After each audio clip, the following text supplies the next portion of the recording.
मी एक एक करून नावं घेईन. त्या मुलींनी, पहिल्या 5 मुलींनी इथे येऊन आपला सन्मान स्वीकारायचा आहे.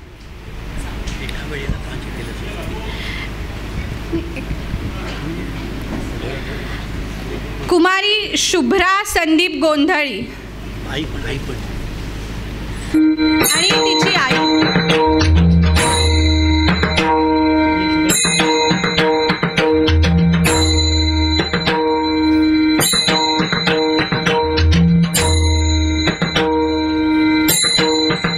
दुर्गादेवी देवस्थानच्या सर्व ट्रस्टींना मी विनंती करते की त्यांनी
व्यासपीठावर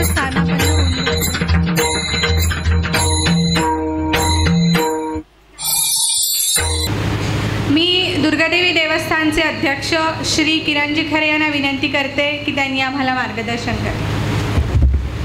व्यासपीठावर उपस्थित बेटी बचाओ बेटी पढाओचे राष्ट्रीय संयोजक माननीय डॉक्टर राजेंद्रजी फडके साहेब,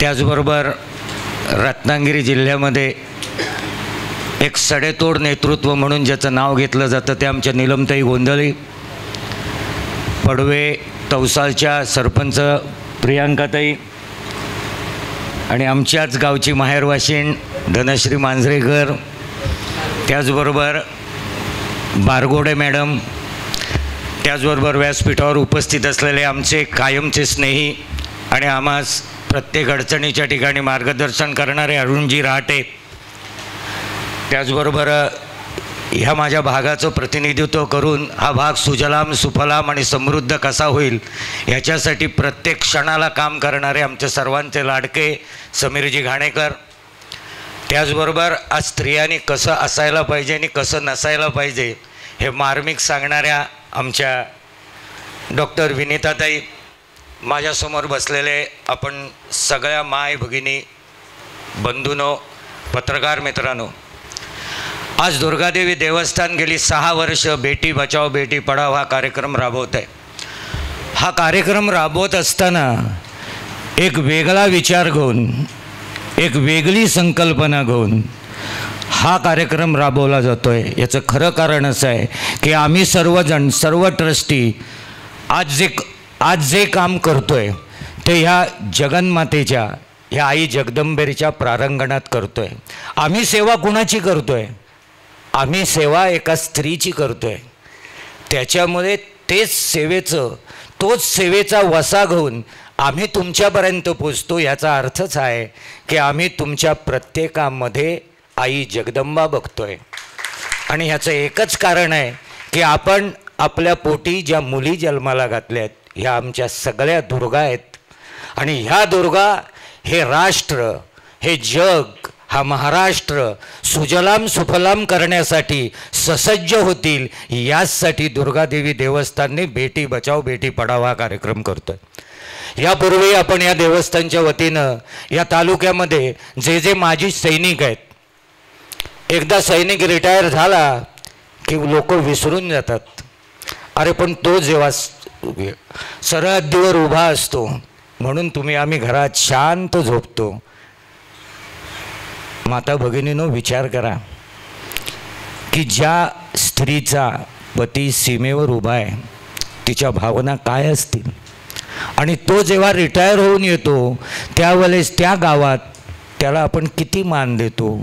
कुठंतरी याचा विचार करा. नुसतं आपण म्हणतो फौजी आहे. अरे ज्यांनी त्या 24 वर्षाच्या, 10 वर्षाच्या, 25 वर्षाच्या सेवेमध्ये रक्षण देशाचंच केलं नव्हे, रक्षण तुम्हा आम्हा सर्वांचं केलं आहे. आणि याच भावनेतनं आपण त्यांचाही यथोचित सन्मान केला. आत्ता त्यांनी सांगितलं की धोपावसारख्या ठिकाणी पाणी योजनेसाठी आम्हाला त्याच्यात फार काही वाटलं नाही. आमचं कामच आहे की जिथे जी गरज आहे त्या गरजेसाठी सर्वांनी धावून उभं राहायचं. आज हा सन्मान मिळत असताना प्रत्येक वेळेस व्यासपीठावरचे प्रत्येक मान्यवर सांगतायत या देवस्थानचे अध्यक्ष, या देवस्थानचे अध्यक्ष. मी आपणाला विनम्रपणे सांगतो, ह्या देवस्थानचे अध्यक्ष म्हणण्यापेक्षा जशी जगन्माता अष्टभुजा आहे तशी मी पण हे एकटा करू शकत नाहीत. हे माझे जे 8 सोबती आहेत, या 8 सोबतींचे हात माझ्यासोबत आहेत म्हणून हा चेहरा तुमच्यासमोर आहे. आणि याच भावनेने आज दुर्गादेवी देवस्थान कार्य करीत आहे. आज मला सांगायला अभिमान वाटतो की इतकं सुंदर आणि मार्मिक सांगितलं आहे प्रत्येकाने. प्रत्येक इथे असलेल्या महिलांनी जे सांगितलं आहे ते सगळं आणि सगळं तुमच्यासाठी आहे. बघा, जन्म तुम्ही देता, नाव बापाचं लागतं. कुंकू तुम्ही लावता, नाव नवऱ्याचं लागतं. मग सांगा, ज्या मुलाला तुम्ही जन्म दिलात, ज्या मुलीला जन्म दिलात, त्याच्याशी तुमचं ऋण काय? आणि हे ऋण फक्त आणि फक्त ह्या आपल्या देशाच्या मोदी सरकारने ओळखलं आणि निर्णय घेतला की जिथे मुलाचं नाव लावलं जाईल त्याच्या पुढचं नाव त्याच्या आईचं लावलं जाईल, कारण ती त्याची जन्मदाती आहे. तिने 9 महिने काळा सोसलाय, 9 महिने पोसलाय म्हणून तिचं नाव लावलं आहे. निश्चित ही गोष्ट अभिमानास्पद आहे. लाडकी बहीण योजना बघा, सर्वांनी 1500 रुपये प्रत्येकाच्या खात्यात येणार आहेत. प्रत्येक स्त्रीला आरोग्य चांगलं राहावं म्हणून उज्ज्वला गॅस योजना आणली. आता खूप ठिकाणी त्याची नाना तऱ्हेने टिंगोल टवाली होते. पण महिलांनो, लक्षात ठेवा, हे जे काही होत आहे ते आपण समृद्धीकडे जातोय, प्रगतीकडे जातोय आणि त्याची ही छोटी छोटी पावलं आहेत. आणि हीच पावलं जलद गतीनं पडावी असं प्रत्येकाच्या मनात येतं. आणि त्याच्याचसाठी मी सांगतो की ह्या नवनवीन योजना ज्या आज राष्ट्र पातळीवर महाराष्ट्र पातळीवर राबवल्या जात आहेत त्याला उदंड प्रतिसाद आपण देतोय. तसाच उदंड आशीर्वाद त्यांच्या पाठीशी निरंतर तुम्ही सर्वांनी ठेवावा एवढीच आपणाकडनं अपेक्षा करतो. आज हे बोलत असताना मला अजून बऱ्याच गोष्टी तुम्हाला सांगायच्या आहेत की आज आम्ही महिलांना सन्मान करतोय, त्यांच्या मुलींचा सन्मान करतोय. माझी अशी एक इच्छा आहे की आज आम्ही गेली 7 वर्ष हा कार्यक्रम राबवतोय, पण माझं एक स्वप्न आहे आणि मी ते स्वप्न सत्यात आणण्यासाठी तुम्ही सर्वांनी मला साथ द्या. एक ना एक दिवस गुहागर दुर्गादेवी देवस्थाननी सत्कार केलेली मुलगी या गुहागरमधून IAS ऑफिसर व्हावी आणि ते बघायचं भाग्य मी असेन नसेन, पण तुमच्यापैकी जेव्हा कुणाला लाभेल त्यावेळेस निश्चित प्रत्येकाच्या मनात दुर्गा मातेची आठवण येईल, या देवस्थानची आठवण येईल. त्याचबरोबर आजही मी तुम्हाला परत एकदा सांगून ठेवतो की जर कुणाचं पाल्य, जर कुणाची मुलगी राहिली असली तर निश्चित या नवरात्रामध्ये परत त्या मुलीला मदत करण्याचा आमचा सर्वांचा मानस आहे. त्याचबरोबर जी मुलगी कुठे आजारी असेल तरी आम्हाला कळवा, जी मुलगी उच्च शिक्षणाला जात असेल तरी आम्हाला कळवा, एखादी मुलीचं गरीब परिस्थिती आहे, तिची ऑपरेशनची परिस्थिती नसेल तरी आम्हाला कळवा. निरंतर दुर्गादेवी देवस्थान तुम्हा सर्वांच्या पाठीशी राहील आणि हेच आशीर्वाद तुम्हा सर्वांकडनं आम्हाला मिळावेत की ज्या आशीर्वादामुळे आज ही प्रत्येकामध्ये ऊर्जा निर्माण होते. आज तुम्ही सर्व मुली इथे आल्यात आणि याचं खरं श्रेय सांगू का, हा खोटा मुखवटा घेऊन मी तुमच्यासमोर आहे. हे श्रेय कोणाचं आहे माहीत आहे?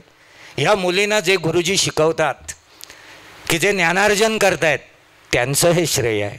आज प्रत्येक मुलीचं प्रगती पुस्तक बघताना मी खूप प्रगती पुस्तकं बघितली, अतिशय व्यवस्थित शब्दात तुमच्या गुरुजींनी त्याच्यावर लिहिलेलं असतं की त्या मुलीची आवड काय आहे, त्या मुलीला काय करण्याची गरज आहे.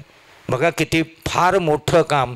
तुम्ही फक्त प्रगती पुस्तकावर सही करून देता, पण गुरुजींनी लिहिलेले जी 2 वाक्य असतात ते त्या मुलाचं भवितव्य लिहिलेलं असतात. आणि असं भवितव्य घडवणारे शिक्षक आज या गुहागरात आपल्याला लाभलेत. त्याच्यामुळे निश्चितच मी तुम्हा सर्व गुरुजनांचंही अत्यंत ऋणी आहे आणि त्याचसाठी मी तुम्हाला सर्वांना बोलावलेलं होतं की तुम्हीही कधीही मी बघितलं की शिक्षक मेळावे, शिक्षक परिषद, तुमचे मेळावे ह्याच्यातच तुम्ही गुंतलेले असता आणि उठसूट सरकारी कामं लावलेली असतात, त्याच्यात गुंतलेले असतात. कुठेतरी तुम्हालाही रिकामा वेळ मिळावा, कुठेतरी विरंगुळाचे 4 क्षण तुम्हाला मिळावेत आणि कुठेतरी आम्हालाही तुमच्या पाठीवर कौतुकाची थाप देण्याची संधी मिळावी, या योजनेतनं मी तुम्हा सर्वांना बोलावलेलं आहे. पुनश्च एक वार तुम्हा सर्वांचे मनपूर्वक ऋणात राहणं पसंत करतो. माझे वेडूवाकडे बोल मी तुमच्यासमोर मांडले तेवढ्याच शांत चित्तानं, कदाचित अध्यक्ष असल्यामुळे म्हणून तुम्ही ऐकून घेतले असाल, पण ह्याच्यात जे काही चूक असेल ते सगळं माझं आहे आणि जे काही चांगलं असेल ते तुम्हा सर्वांचं आहे. धन्यवाद. इथंच थांबतो.